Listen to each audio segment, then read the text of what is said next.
अस्सलाम वालेकुम, मैं डॉक्टर इकरा। आज की मैं वीडियो में आपके साथ इन्फॉर्मेशन शेयर करूंगी कि जिन लोगों को एलर्जी का मसला है, स्नीजिंग का मसला है, जैसे बदलते मौसम के अंदर उनको सीजनल एलर्जी हो जाती है, उसके लिए वो क्या एंटी एलर्जी यूज़ कर सकते हैं जो नेचुरली होती है, जिसको वो घर पे होम रेमेडी के थ्रू तैयार कर सकते हैं और वो उनके लिए बहुत ज़्यादा अफेक्टिव होगी। तो चलिए जी, पहले बात करते हैं कि एलर्जी किस किस वजह से हो सकती है। ये पॉलन्स की वजह से हो सकती है, ये किसी भी चीज़ के खाने की वजह से हो सकती है,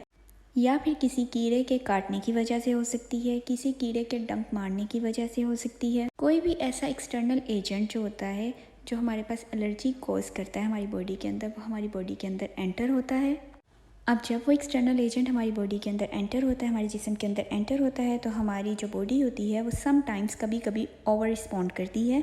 जिसकी वजह से हमारा इम्यून सिस्टम हाइपर एक्टिव हो जाता है। और हमारे इम्यून सिस्टम के हाइपर एक्टिव होने की वजह से हमारे पास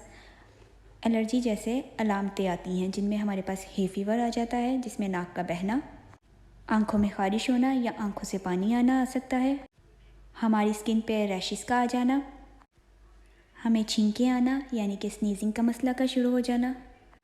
अब क्योंकि हमारा इम्यून सिस्टम बहुत ज़्यादा हाइपर एक्टिव होता है, जब ये सारा मैकेनिज़्म हमारे अंदर चल रहा होता है तो हमारी बॉडी बहुत जल्दी थक जाती है, बहुत जल्दी हमें फटीग फील होना शुरू हो जाता है।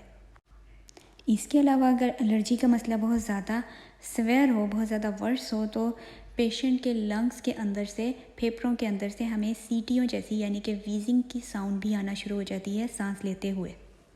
ये इस वजह से होता है क्योंकि जो सांस वाली ट्यूब्स होती हैं यानी कि जो ब्रोंकियल ट्यूब्स होती हैं वो स्वेल हो जाती हैं, इन्फ्लेम्ड हो जाती हैं इन्फेक्शन की वजह से, जिसकी वजह से वो सूज जाती हैं। अब जब हमारी बॉडी में ये सारा काम हो रहा होता है तो इस सारे काम के दौरान हमारी जो किडनीज होती हैं उसके ऊपर जो कॉर्टिसोल हार्मोन होता है, जिसको हम स्ट्रेस का हार्मोन कहते हैं, उसकी प्रोडक्शन ज़्यादा हो जाती है। वो क्या करता है, वो इस एलर्जी रिएक्शन यानी कि जो हिस्टामाइन का अफेक्ट आया है आपकी बॉडी के अंदर, उसको न्यूट्रलाइज करने में, उसको कम करने में हेल्प आउट करता है,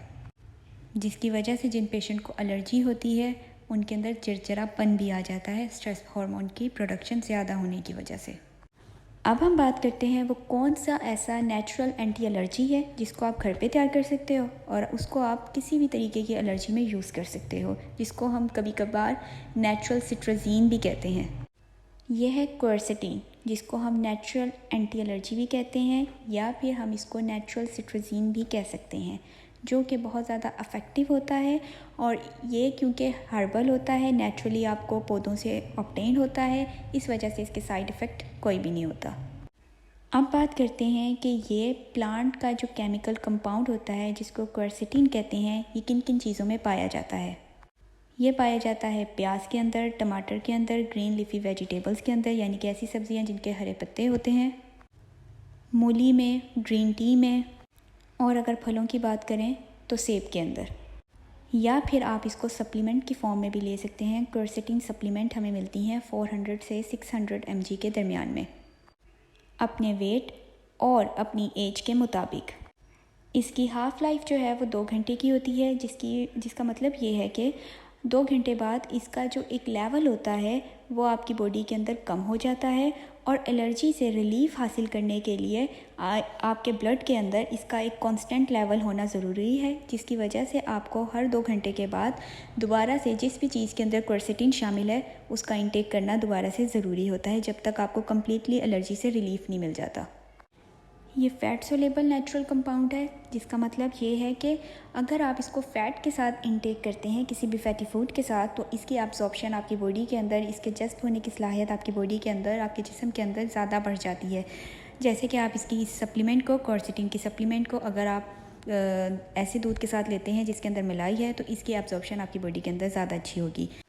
या फिर आप यखनी बना लें गोश्त की, और उस यखनी के अंदर प्याज और पालक को ऐड कर लें और इसको हर 2 घंटे बाद थोड़ी थोड़ी लेते रहें, जब तक आपको एलर्जी से कम्प्लीटली रिलीफ नहीं मिल जाता। इससे क्या होगा कि ये फ़ैट के अंदर शामिल हो गई, प्याज क्योंकि उसके अंदर क्वर्सेटीन था और पालक उसके अंदर भी क्वर्सेटीन था, जब वो फ़ैट के अंदर जो यखनी के अंदर फ़ैट शामिल थे उसके अंदर चली गई, तो उसकी वजह से इसकी एब्जॉर्प्शन आपकी बॉडी में ज़्यादा अच्छे तरीके से होगी और आपके एलर्जी का जो मसला होगा वो ज़्यादा जल्दी रिकवर हो जाएगा। मैं उम्मीद करती हूँ मेरी आज की ये वीडियो आपके लिए इन्फॉर्मेटिव होगी। मज़ीद इन्फॉर्मेशन हासिल करने के लिए मेरे चैनल को सब्सक्राइब करें। तब तक अपना ख्याल रखें। अल्लाह हाफिज़।